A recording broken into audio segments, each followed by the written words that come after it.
Vou fazer um bate-papo muito legal agora sobre comunicação entre pais e filhos. Como nos comunicar com os nossos filhos? A gente recebe o Fábio Martins Fonseca, que é psiquiatra, a Daniele Sobreira, que é a mãe dessas figuras lindíssimas, o João Pedro e a Maria Fernanda. Sejam muito bem-vindos. Obrigado pela presença. Que assunto bacana e que assunto atual, né? Porque eu acho que tá uma confusão grande. Tem um bate-papo muito, às vezes, equivocado sobre isso. Isso está acontecendo. E a gente entende, é normal. Estamos passando por um processo de transformação. E eu vejo isso de forma positiva. Até esses erros que, às vezes, são cometidos num momento assim, serve para a gente estar aqui hoje falando sobre isso. Então, eu acho que informação serve para isso. Tem uma forma certa da gente falar com os nossos filhos? Zucca, tem uma forma que funciona e tem uma forma que não funciona. E aí a gente pega os modelos antigos e fala assim, eu fui criado desse jeito e sempre funcionou. Mas a gente tem que parar para pensar o que funciona no curto prazo, você consegue que o seu filho faça o que você quer, mas a gente tem que pensar também qual é a mensagem que a gente está passando a longo prazo, quais são os valores que a gente está ensinando os nossos filhos a cultivar. Então, fazer as coisas só por culpa, por medo, por coerção, né? Isso não é legal. Então, a gente vamos lá. tem que implementar valores positivos e otimismo para as crianças. Deixa eu pegar esse ponto aí, porque isso é muito legal. Essa confusão que tá existindo é justamente isso. Está dizendo que as crianças têm que sentir culpa, têm que ficar com medo e elas têm que fazer as coisas porque elas estão com medo, ou elas têm que ser punidas. Isso, exatamente. E o que a comunicação violenta prega é que existe um passo a passo em que você pode responsabilizar a criança. Olha, você está necessitando disso e eu também tenho essas necessidades. A gente tem que colocar as necessidades e vamos negociar. Só que antes da gente aprender a falar, Zucca, a gente tem que aprender a ouvir. Então, por trás de qualquer ato violento, por trás de qualquer birra de uma criança, existe uma necessidade. Se você aprender a dizer para a criança que você está entendendo o que ela quer, qual é a necessidade por trás disso, ela já começa a baixar a guarda. Qualquer um que se sente compreendido, está com a emoção negativa lá em cima, baixa a bola. Me dá um exemplo. Vamos pegar uma situação prática da criança querendo um sorvete fora de hora, antes da hora do almoço. A mãe tá indo lá fazer um negócio com o filho, e aí o menino tá pedindo, passou na sorveteria e quer, porque quer o tal do sorvete, não é para tomar o sorvete ainda. E aí? Ela já riu, porque ela deve viver isso quase todos os dias, assim. Tipo, vindo pra cá hoje pra participar do programa. Filho, esse sorvete dessa sorveteria é realmente maravilhoso. Eu lembro que você tomou aquele sorvete de morango. Eu também mal posso esperar para tomar o sorvete. É muito legal. Eu também adoro tomar sobremesa e se eu pudesse eu comia doce o tempo todo. Agora, você vai ter o sorvete. Se a gente puder esperar um pouquinho, a mamãe já está fazendo o almoço e eu preciso... Aí a gente fala da necessidade. Eu preciso que você se alimente bem e não dá para a gente comer só sorvete. Você vai almoçar um pouquinho e depois vai ter o sorvete. Né? Você consegue esperar um pouco? Porque a mamãe também fez um almoço muito gostoso para você. Legal, gostei. Vamos lá. Daniele, como é que você tá? Ótima. Seja bem-vinda. Obrigada. Muito bom ter você aqui. Obrigado. Obrigada. Daniele, vamos lá. Qual o teu exemplo? De que maneira você foi criada e o que você pegou disso para passar para os seus filhos? Então, é bem diferente, né? Eu pego o exemplo da minha mãe de algumas coisas, até para fazer melhor para os meus filhos, porque o tempo hoje é totalmente diferente. Então, que nem eu sempre costumo baixar para olhar nos olhos deles, para conversar, saber o porquê disso. Então, por exemplo, o exemplo do sorvete. Eu vi que você riu. Porque a gente assim, nem combinou, mas... porque assim, foi como eu falei no começo. Tem o porquê do sim e o porquê do não. Então, que nem meu filho, ele não pode entrar numa loja de brinquedo que ele quer um carrinho. É sério, João? Né? Eu tô vendo os dois carrinhos na mão dele ali. Ele é apaixonado. Tem que ter um porquê dele estar ganhando aquilo, dele estar sendo premiado. É a mesma coisa do sorvete. Você quer um sorvete? Tudo bem. Então, você pode tomar o sorvete se tiver calor, depois do almoço ou depois da janta. Acabou. Entendeu? Até porque o sorvete é gostoso, ela gosta. Eu também gostava quando eu era criança. Então, a gente tem que saber lidar com isso. Trocas. Acho que tudo é troca. Você faz sempre com troca, essa é a tua ideia. Sim. Mas uma troca positiva. Sim. Eu sempre explico, se eu falo um não, eu sempre vou falar pra eles por que desse não. Tá, por exemplo, vamos imaginar. Vou pegar de novo o exemplo do sorvete para ficar bem desenhado pra gente aqui, tá? Eu tô pensando num cuidado que existia, por exemplo, na minha casa. Somos em 4. Galera gosta de comer, é todo mundo bom de garfo mesmo. E aí você imagina isso. Se minha mãe deixasse, fosse distribuir sorvete todo dia, tava todo mundo gigante. Porque se deixar, a gente é sem limite nessa parada. Então sorvete, por exemplo, na minha casa, era só no fim de semana. Então, pegando esse exemplo do sorvete, se ele quiser o exemplo durante a semana, se ele quiser o sorvete durante a semana, você dá, você segura, você controla, o que você faz? Então, existem coisas que só tem na minha casa de final de semana. Legal. Que a gente chama o final de semana na minha casa do dia da família. Entendeu? Então, no dia da família, que é gostoso estar com a família, existem coisas gostosas para se fazer e para se comer.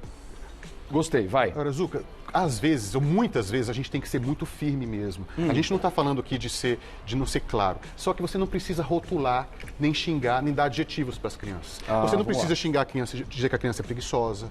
Você não precisa dizer que a criança... Você descreve a situação. Sabe aquela situação de jogo de futebol? Não tem um narrador e não tem um comentarista? O narrador simplesmente descreve o que está acontecendo. Olha, fulano passou a bola para ciclano, então você diz assim, olha, quando você coloca a toalha em cima da cama depois de tomar banho, eu fico chateado ou chateada, preciso de organização. Eu quero que você coloque a toalha do banheiro de volta. Você deu uma ordem muito específica para o seu filho, mas você não disse que ele é bagunçado, que ele não tem consideração, não fez drama, não exagerou. Então, dos mecanismos da comunicação violência é descreve o que você está observando sem adjetivos. Não precisa xingar ou rotular ninguém de nada. E isso não serve só com as crianças. Mas você pode ser firme. Você pode ser firme, você deve ser firme. Isso não significa sempre um conto de fadas, porque o que está se criticando hoje, e que aí acaba gerando esta volta, a volta dessa comunicação violenta, é porque acho que alguns pais esqueceram de ter certa firmeza em alguns momentos, não é isso? Uma firmeza tranquila, uma firmeza serena. Então você tem que primeiro aprender a se acalmar e ouvir a criança e deixar ela baixar a bola, porque se você simplesmente fala com a criança enquanto ela está com a emoção muito lá em cima, ela não vai te ouvir. Ela vai fazer por medo e coerção. Então, a criança precisa, no mínimo, conseguir ouvir o que você está dizendo para você ser eficaz na comunicação. Fala, Daniele. Porque senão a criança não te ouve e você não ouve a criança. Então, em casa, claro, eles brigam muito e brincam muito. E são É verdade, muito Maria Fernanda? E aí eu falo, gente, calma, eu não estou entendendo o que está acontecendo. Cada um vai falar o que está acontecendo. Tá bom, então agora a gente vai resolver esse problema. Ó, eu não gosto, não é legal. Você machuca a sua irmã, não é legal. Não se bate em mulher, eu já ensino ele desde pequenininho. Não legal, pode bater parabéns. em mulher. Bom. Primeiro as mulheres, tem que ensinar, Adorei, né? ótimo. E tem uma Tá coisa, certo. tem uma coisinha E ela é a irmã mais velha, mesmo assim, perfeito. Sim, perfeito, sim, perfeito. sim. E tem uma coisinha muito legal para quem está assistindo a gente em casa. Fala. Admita os seus erros. Às vezes a gente vai perder um pouquinho a calma mesmo. E aí você pode chegar para o seu filho adolescente e falar assim, olha, eu queria pedir desculpa porque ontem, quando eu não deixei você sair, eu exagerei um pouco. Eu acho que eu não falei da melhor maneira. Só que eu ainda mantenho a minha opinião de que você não se não tinha que sair. seguro. Não me sinto seguro você saindo com aquelas pessoas. A gente pode voltar a conversar sobre isso. Então, prestar atenção na forma, admitir os erros, aprender a pedir desculpa e não confundir uma estratégia com necessidade. O que você está preocupado é com a segurança do seu filho. Então, se de repente ela conseguir te convencer de que é seguro, você pode negociar. Então, por que você não pode sair, eu não posso sair à noite? Porque eu estou preocupado com sua segurança. Então, vamos conversar. O que vai garantir essa segurança? E aí, de repente, você se torna uma pessoa mais flexível também. Maria Fernanda, como é que é? A sua mãe é brava? Não é brava? Não é brava? Vocês brigam muito, você e seu irmão? Briga, né? É. Por que vocês brigam normalmente? Porque ele não me empresta as coisas dele. Ele não empresta nada? É. Nada. São fases. Ah. Então aí ele quer pegar tudo e às vezes você quer brincar com alguma coisa dele. E ele não empresta. Não. Aí vocês brigam. Sim. E aí você chama sua mãe. Sim. O que mais? O que mais? O que você pede pra sua mãe que você pede, às vezes ela não deixa você fazer? Bala. De bala. Bala. Você gosta muito de bala. Se deixar, você come bala o dia inteiro. E ela fala que não. Só no dia da família, só no fim de semana. Não, só no dia de à noite. À noite só. À noite só. Só à noite. É. Legal. Olha só, Eles já bacana. entenderam o porquê, eles já têm isso dentro deles, né? Se a gente perguntar por que a mamãe não deixa, eles já sabem explicar. Né? Isso é bacana. Então não é o não porque não. Não é porque minha mãe é chata, porque... Não, eu consegui entender o motivo dela. Então, parabéns, você está fazendo um bom trabalho. Que bacana. Eu vi claramente aqui exatamente o que você falou. Para mim ficou absolutamente claro isso. Eles sabem quais são já as regras. E eu queria tocar nesse ponto. Você coloca uma série de regras. Regras e rotinas. Me explica, vai. A nossa vida, ela é toda com rotina, desde a hora que a gente acorda até a hora de dormir. Tudo tem o seu horário bonitinho. E eu tento sempre fazer isso e passar para eles. Então tem Claro, às vezes é dia de semana, tá calor, a gente tá no clube, que eles fazem atividade no clube. Às vezes eu até abro uma exceção e explico por que eu estou abrindo essa exceção. Ah, tá, legal. Entendeu? Porque, por exemplo, um sorvete de fruta não deixa de ser um suco às vezes. Então, você vai tomar hoje, mas assim, é só essa semana porque tá calor, só hoje porque tá calor. Tudo que eu faço com eles, eu tento passar para eles o porquê, entendeu? Porque se eu falar assim, não, é muito vazio. É muito vazio. Então, se ele for me pedir, tem coisas que ela vai me pedir. Bala. Não. Bala, slime. Slime, né? Adoro slime, né? Brilha no escuro. É, que brilha no escuro. Ótimo, muito bem. Eles amam, então ela sabe já que é só de final de semana, tem a roupa certa, tem tudo um preparo para não fazer uma sujeira. Então ela já sabe, tem dia até que eu até fico com dó, assim. Mas eu penso, eu tô fazendo o melhor pro meu filho. Você fica com dó do não. Às vezes eu fico. É difícil, né? Ele é difícil, mas às vezes ele é necessário. Porque assim, você tem que pensar que tipo de pessoa que você está criando para o mundo. Você não pode simplesmente criar um filho de qualquer jeito, porque o nosso mundo está tudo perdido. Essas crianças, eu acho que são crianças que talvez possam mudar alguma coisa. E a gente vai ouvir muito não na vida, né? Sim. Eles têm que saber disso. E o frustrar, né, é necessário. E eu fico pensando que muitas vezes os pais estão sendo hoje em dia, sim, às vezes muito permissivos com os filhos, mas porque eles foram muito castrados. Então vamos lá. Aí projetam isso nos filhos. Fala sobre esse assunto, isso é muito importante. Você tocou agora que eu acho que isso... Eu tenho certeza já, né, Eustáquio, que deve estar chegando um monte de mensagem nesse sentido aí, que os pais realmente estão muito permissivos. Mas tem um motivo, porque... Sempre quando tem um exagero, há uma compensação. Exatamente, a gente tem que buscar o caminho do meio. Então, se a gente começar a achar que o negócio é ser rígido de novo, a próxima geração vai voltar mais permissiva ainda. A gente tem que encontrar um balanço. Né? E a regra, limite é fundamental. Dar autonomia para o seu filho é autonomia dentro desse espaço, dentro desse limite. A partir daqui você pode brincar, a partir daqui você não pode passar. Mas as pessoas estão muito perdidas, né? Porque elas foram criadas de uma maneira muito rígida e elas agora querem ser indulgentes com os filhos, querem dar para os filhos o que elas não tiveram, e aí elas se perdem com isso. Né? Elas se sentem culpadas porque elas sonharam em dar para os filhos tudo que elas não puderam ter. Né? E o que mais o que forja a nossa geração, Celso, era uma geração de que a gente tinha que dividir o quarto com os irmãos. A gente tinha que dividir tudo, cara. A gente tinha que esperar o brinquedo do Dia das Crianças. E hoje as crianças têm tudo, né? Um piscar de olhos, as coisas... E aí elas começam a achar que o mundo está ali para servi-las, e não é bem assim, né? É. E isso cria um problema enorme depois. E isso é muito violento. Opa, olha que interessante, Isso é de uma violência com as crianças. A gente começa a pensar que violência é só você ser fisicamente agressivo ou verbalmente agressivo. Não dá limite para as crianças e não prepará-las para esse mundo cada vez mais competitivo é de uma violência, né? É de uma negligência, porque a negligência também é uma forma de violência. Não dar, não cuidar, não prover também é violentar uma criança. Então, uma dica para os pais é: não tenham medo de voltar atrás, não tenham medo de pedir ajuda e parar para pensar, será que está funcionando? Será que está funcionando só no curto prazo, mas que mensagem eu estou passando para o meu filho?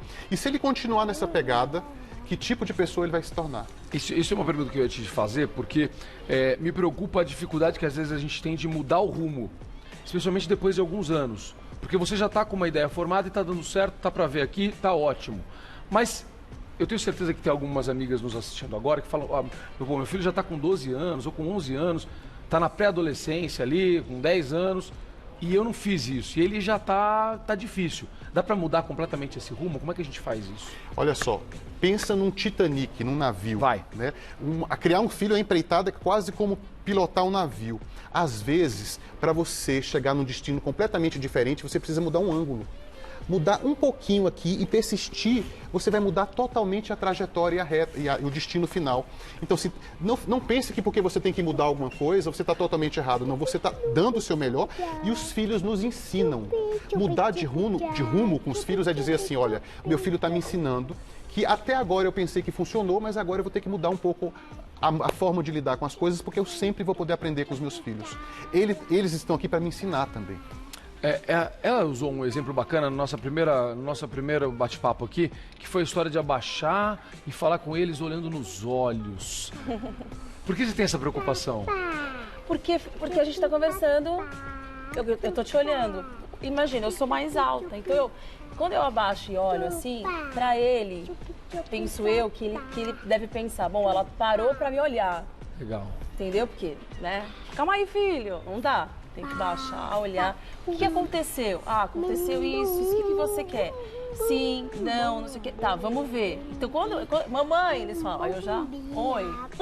Só que já não vai dar mais, porque ela já tá ficando uma mocinha. Não vai precisar baixar. Tem um exemplo bacana que corre nas redes sociais do príncipe William e da duquesa Kate Middleton, que eles também sempre abaixam para falar com os filhos. Sim. E a galera vê essas imagens. É um exemplo muito legal. Isso é importante? Importantíssimo, né? Você falar nesse tom superior, a criança às vezes está se sentindo ameaçada e às vezes você fala e não presta atenção, né? Você fala como se a criança estivesse em segundo plano. Mostrar para a criança o que você pensa, o que você sente é importante. A vontade que você tem de tomar sorvete, de brincar o tempo todo, de fazer arte, tudo isso é importante e eu valorizo. Agora a gente vai ter que negociar, não dá para fazer o tempo todo. Tá, ela usou um exemplo ali só gestual, que foi a história do celular, né? Ela falou assim, não dá pra você fazer assim.